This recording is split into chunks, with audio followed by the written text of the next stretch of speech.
The Lord is my light and my salvation. Whom shall I fear? The Lord is the strength of my life. Of whom shall I be afraid? With these words, greetings to Jamaica, the diaspora, and the world. I am the great defender. We come again to have a discussion about one of the most beautiful pieces of geography on the planet Earth. That piece of geography is called Jamaica. We are co-owners of one of the most beautiful countries anywhere in this world. And Jamaica, this beautiful country, is up against it. It is being destroyed by the very people that should be enjoying this beautiful piece of geography. The crime wave that has taken over our country and has caused the country to suffer economically, morally, and you name the different alleys. Jamaica is going down a lot of alleys. But it is time we get out in the square. It is time we save this country. And so the inadequate leadership that Jamaica has been trusting to lead us to higher levels and to lead us from the maggoty level that we have found ourselves in. We now have given up on that kind of leadership. And we see where the people have turned because they are desperate for leadership. They have turned to the devil. The young men boast of their gatherings. They boast of how protected they are. There are young men in prisons, in Jamaican jails, are boasting of how much crime they commit. And the government knows them, has them, and can't do nothing about them. It is time for new leadership. The leadership have failed miserably. The country is spiraling out of control. But I've spoken of casting the wide net at all times, and we need blanket reforms to save the country. For example, you go to a hospital in Jamaica bleeding. The doctors and the nurses will tell you you must go and get your money or go pay before you are treated.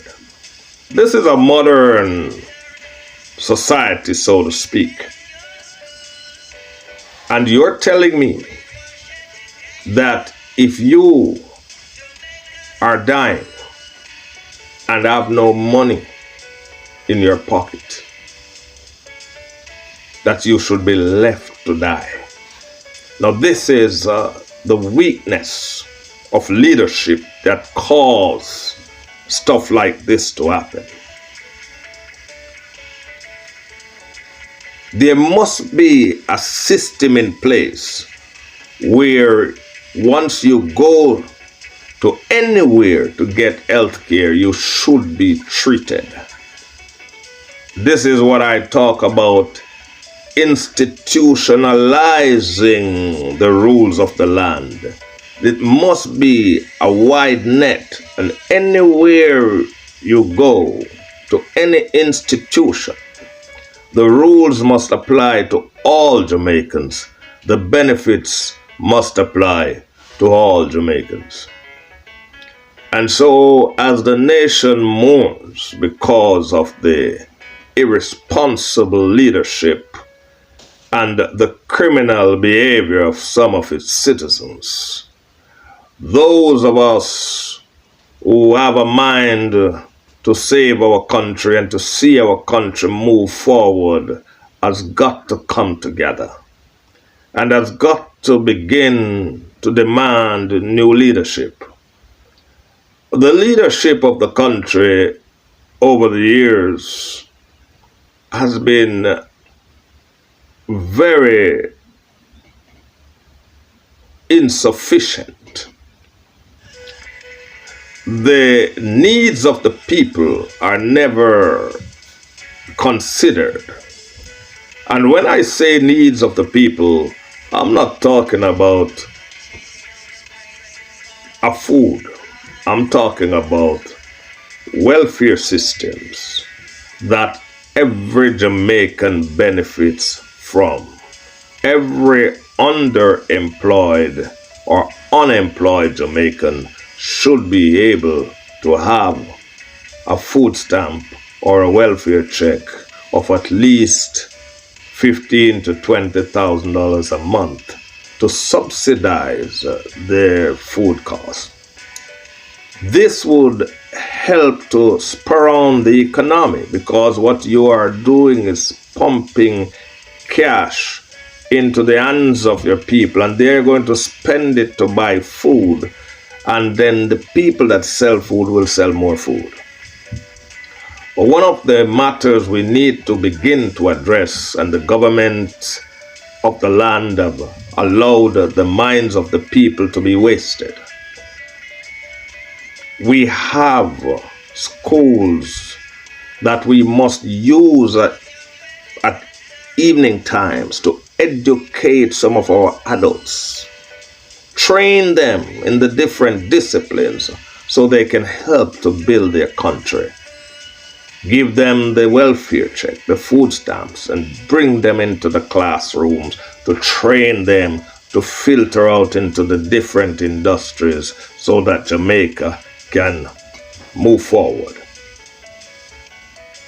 This will put a huge dent in crime, because a lot of the young men that are hired killers would have absolutely no reason to take on a living to be a killer.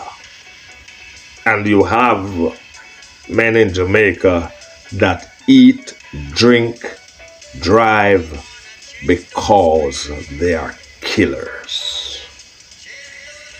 In a society where crime is rewarded and where crime has become an industry, but we cannot build a country on the industry of crime. It does not benefit not even the criminals. And so the mind of our people must be shaped. And we have to reshape the way our people think.